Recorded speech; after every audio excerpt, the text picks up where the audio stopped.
평온함이라고 하는 뜻은 폭풍이 일고 난 다음에 고요해지는 바다를 의미합니다. 우리 해운대라든가 부산 기장 앞바다에 가게 되면은 파도가 넘실넘실 칠 때가 있습니다. 특별히 태풍이 다가오거나 폭우가 쏟아질 때는 파고가 2m, 3m 엄청 높게 휘몰아칠 때가 있습니다. 그러나 그 파도가 지나고 난 다음에 잔잔한 파도를 생각하시면 됩니다.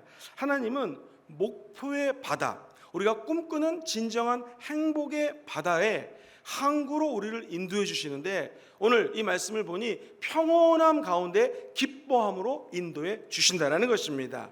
그런데 그냥 인도하지 않고 하나님은 고난을 통하여 마치 인생의 폭우를 만나지만 전국적으로는 파도가 잠잠해지고 하나님이 원하시는 인생의 목표의 진정한 항구로 저 여러분들을 인도해 주신다는 것입니다. 저 여러분들이 이번 새벽 기도 동안에, 특세 기간 동안에 꿈을 꾸며 달려가고 있습니다. 하나님이 우리가 바라는 꿈이 있고 목표가 있고 희망이 있습니다. 소망이 있습니다. 이 소망의 항구로 저와 여러분들을 안전하게 이끄시는 그러한 한 주가 되기를 주의 이름으로 축원합니다. 하나님의 꿈을 꾸었다면 이제 그것이 우리 현실의 눈앞에 다가와야 됩니다. 인생의 항해를 마치고 고요한 폭풍이 잔잔해진 파도를 거치며 우리가 원하는 행복의 폭우로 항구로 들어가는 것처럼 우리의 삶의 꿈이 진짜 눈으로 실현되기 위해선 어떻게 해야 될까요? 조영기 목사님 말씀하신 이 바라봄의 법칙을 중심으로 세 가지 포인트를 나누기 원합니다. 미국 경제신문 월스트리트 저널에 따르면은 이 네 자매가 있는데 이 네 자매 모두 성공을 했습니다. 미국의 경우에 고위직에는 사실 남성이 6분의 5를 차지하고 여성은 6분의 1밖에 차지하지 않습니다. 그런데 이 네 자매가 첫째 딸은 한 기업체의 사장이 되었고요. 두 번째 따님은 통신회사 시티즌스라고 하는 커뮤니케이션의 최고 경영자 CEO 겸 회장으로 일을 하고 있고요. 셋째는 여행업체의 부사장으로 일을 하고 있고, 넷째는 제 나이가 어린데 통신회사의 부사장으로 일을 하고 있습니다. 도대체 이 네 자매가 왜 이렇게 성공을 했는가? 여기 분석한 결과에 따르면 네 자매의 그 인터뷰를 실시했습니다. 그랬더니 한 가지 결론에 도출하게 됐습니다. 그것은 부모님의 교육 때문이라는 것입니다. 어떻게 부모님이 교육했을까요? 아버지의 말씀을 들어보십시오. 우리 아빠는 늘 교육을 시킬 때 목표를 높이 가져라, 여자라고 해서 목표를 낮게 가지면 안 된다, 남자들보다 더 높은 목표를 세워야 된다 하면서 끊임없이 목표를 세워야 된다고 그랬고, 그 목표를 향해서 달려가라. 그러나 우리 인간은 목표를 향해 달려갈 때 늘 넘어진다, 그 목표가 실패한다. 그때마다 삶을 다시 한번 재조정하고 스스로 거룩한 채찍질을 해가지고 다시 목표를 설정하고 또 일어나라. 이렇게 아빠는 늘 교육을 했다라는 것입니다. 엄마의 말을 들어보십시오. 야, 누가 제일 여성스러우냐? 여성스러운 진정한 의미는 야망이 있는 여자가 여성스럽다 이러면서 꿈을 꿔야 된다, 목표를 가져야 된다, 이렇게 키웠다라는 거예요.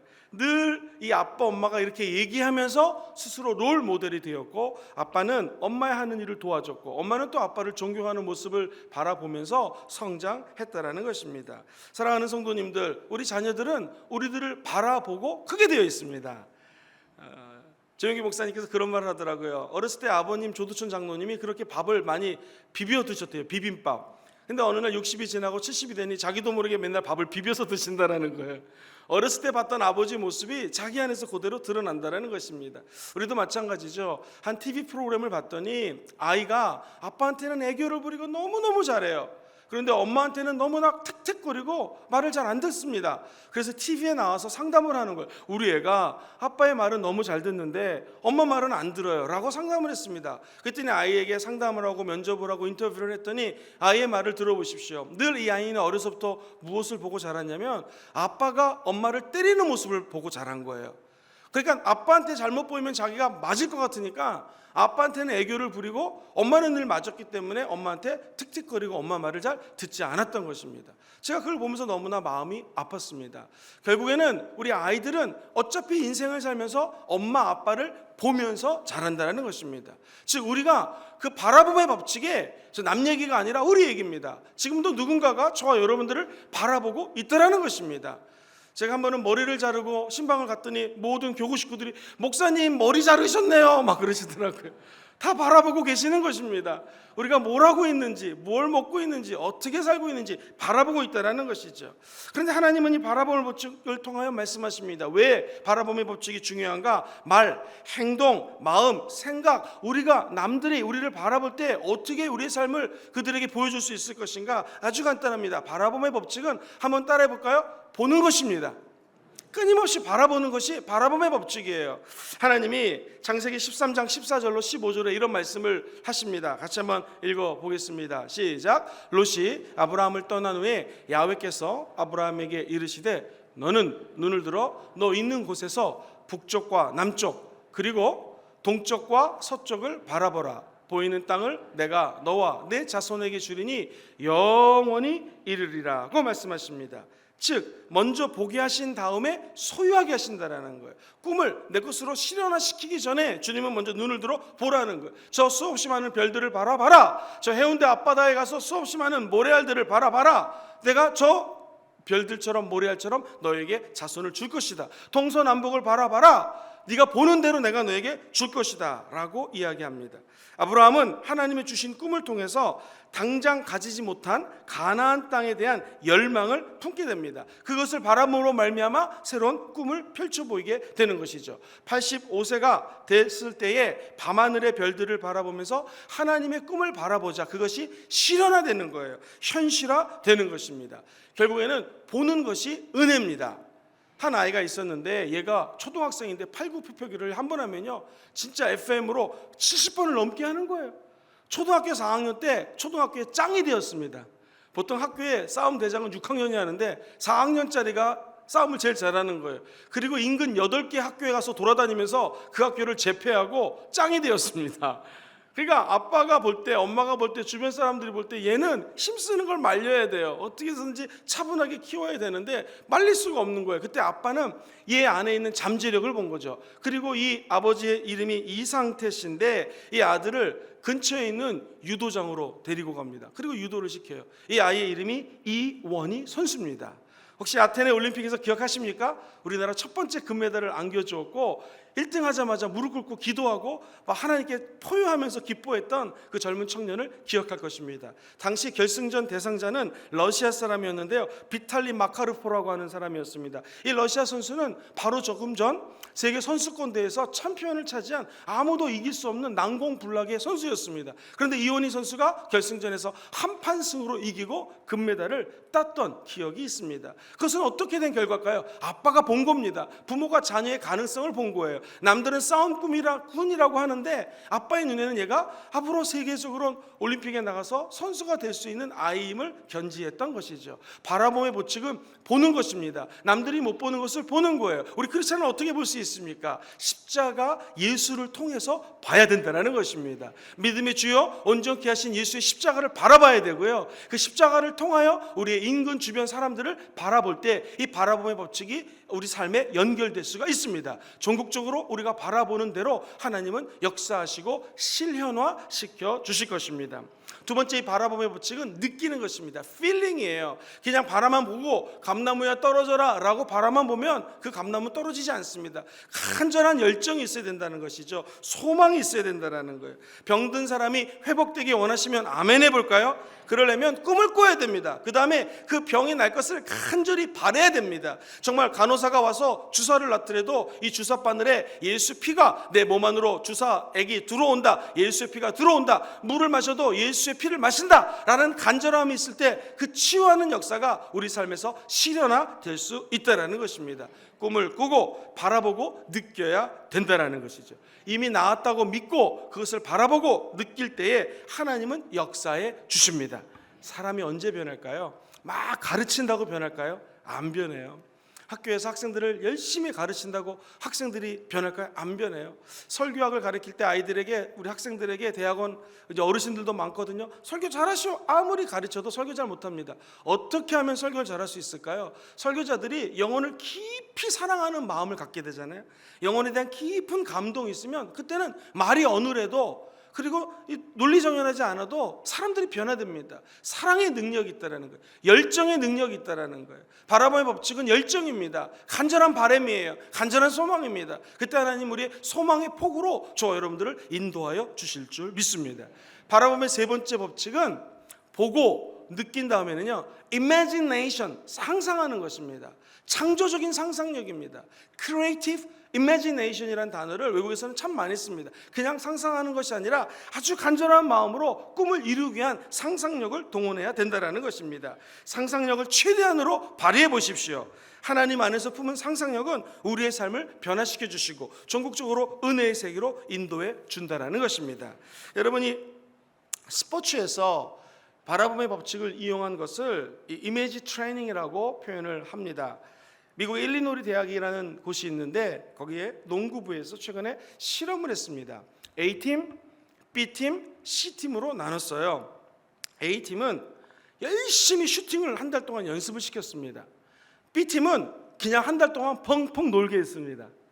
C팀은 그냥 한 달 동안 눈을 감고 하루에 25분 이상 30분 동안 내가 슛을 하면 골이 들어간다라고 상상을 하게 했습니다. 놀라운 결과가 나타났습니다. 제일 슛을 못한 팀은 무슨 팀이었을까요? 그렇죠, B팀이죠. 연습을 안 하고 탱자탱자 놀았더니 슛을 제일 못했습니다. 이 A 그룹 선수들은 매일 동안 연습을 하지 않았습니까? 그랬더니 25%의 향상을 보였습니다. 더 놀라운 것은 C팀, 맨날 30분 동안 내가 꼬리 누는 장면을 상상했던 아이들, 그런 선수들도 25%의 동일한 향상률을 보였다는 것입니다. 즉 머릿속으로 30분만 거룩한 상상을 해도 우리의 모습이 그렇게 실제화된다는 거예요. 실현화된다는 것입니다. 사랑하는 성도님들, 교육 심리학적인 통계를 말씀드립니다. 인간의 학습이 공부를 할 때 시각이 87%입니다. 그리고 청각이 7%밖에 안 돼요. 미각, 후각, 촉각을 합하여봤자 6%밖에 안 됩니다. 결국 바라보는 것이 가장 큰 학습 효과를 나타낸다는 거예요. 자녀가 부모를 바라볼 때, 우리 평성도들이 원 리더들을 바라볼 때, 또 리더들을 바라볼 때, 그때 삶이 변화되는 거예요. 우리 성도들이 예수 믿고 구원받아서 교회 처음 왔을 때 누구를 바라봅니까? 장로님, 권사님, 안수집사님, 집사님들을 바라보는 거예요. 그 시각적인 효과가 교육 효과의 가장 큰 퍼센테이지를 차지한다는 것입니다. 여러분, 인간의 기억력에 대해서 말씀을 드립니다. 기억력은요, 들은 것은 10%밖에 기억이 안 돼요. 아무리 설교를 잘해도 그것은 10%밖에 안 됩니다. 그런데 놀랍게도 본 것은 50%가 차지합니다.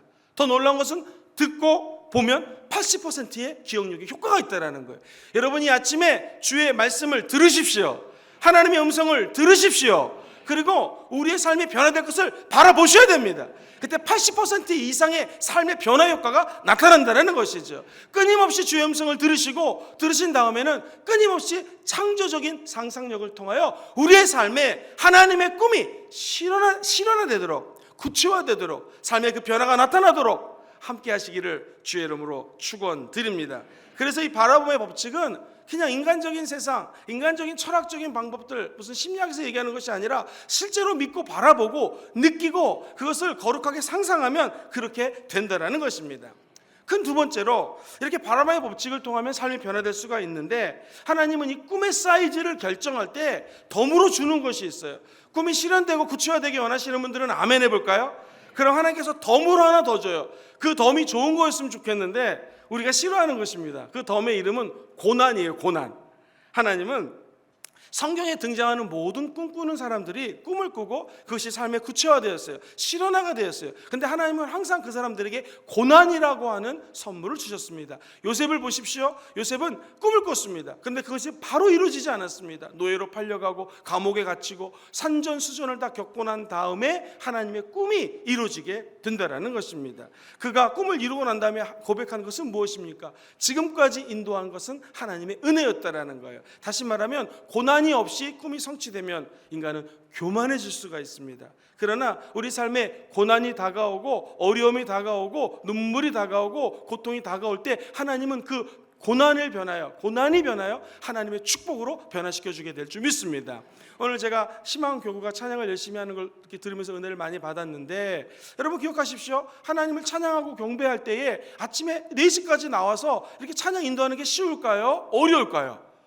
어렵습니다. 이게 고난입니다. 2시 반에 일어나야 되고 3시에 일어나서 또 우리 여자 성도님들은 그냥 나오지 않고 아마도 살짝 찍어 바르고 나오셔야 될 것입니다. 그죠? 얼마나 힘듭니까? 그런데 그 고난을 통하여 어렵게 교회에 나왔지만 이곳에 나와서 하나님께 정성스럽게 찬양을 올려드리고 소망의 꿈을 꾸게 되면 아마도 그냥 허겁지겁 나온 보통 사람들보다 더 큰 은혜를 허락하여 주실 줄 믿습니다. 아니, 이 새벽 재단에 나온 것 자체가 어찌 보면 고난입니다. 나오려면 여러분 일찍 잠자리에 주무셔야죠. 평상시보다 일찍 자려고 하니 잠이 안 옵니다. 1시, 2시에 깹니다. 그러면 이거 자 말어 내일 새벽기도 제껴 뭐 이런 별의별 생각이 다 들 겁니다. 그런데 그 잠을 깨우고 이 성전에 나왔다는 거 고난이죠. 그러나 고난은 결국 유익으로 연결되게 되어 있습니다. 하나님 보시기에 얼마나 기뻐하시겠습니까? 첫 시간을 첫 열매로 주님께 드리는 모습, 모든 꿈은 그냥 이루어지지 않습니다. 고난이라고 하는 것을 통해서 주의 응답이 임하게 된다는 것입니다. 감기도 걸리면 고난입니다. 얼마나 힘든지 말이 안 나와요. 그리고 옛날에 허스키한 목사님들을 개인적으로 싫어했습니다. 할렐루야 이런 거 싫어했는데 저도 목소리가 그렇게 나오더라고요. 그러나 그 고난이 있을 때 다시 목소리가 제대로 돌아오면 감사한 거죠. 감기가 걸리고 고난이 있고 슬픔이 있고 좌절이 있을 때 그것이 끝나지 않습니다. 그 너머에 반드시 하나님의 소망의 항구로 인도하는 은혜가 존재한다는 것입니다. 꿈을 이뤄나가는 과정에서 장애물이 나타나요. 좌절할 수 있습니다. 낙심할 수 있습니다. 그러나 절대로 포기하지 마십시오. 포기는 배추를 셀 때 세는 것이 포기입니다. 1포기, 2포기, 3포기.